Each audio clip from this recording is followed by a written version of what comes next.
Easy to use, it can see through smoke, and it can be deployed at a moment's notice.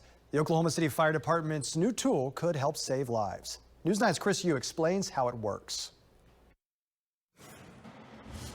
From pumpers to ladders, the OKC Fire Department has a fleet of trucks ready to respond. But sometimes crews need aerial assistance. We pulled up to a commercial fire alarm, and what it appeared to be, a basic 4,000 square foot structure wound up to be a lot larger than that. That's where the department's new thermal imaging tethered drones come in. Its camera can see through thick smoke. This gives us the ability to look at the different parts of the structure and see where the most heat signature is. So if one part of the building is hotter than the rest, that gives us a great idea of where the fire is located.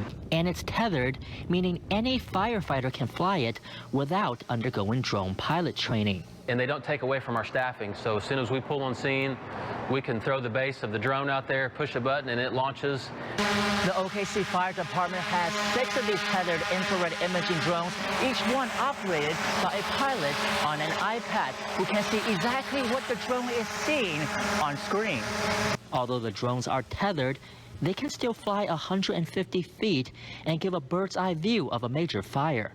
It picks up the heat not only on, a fire, but also a person, so it could also possibly help us locate a victim as well. Just one of several ways the OKC Fire Department is using advanced technology.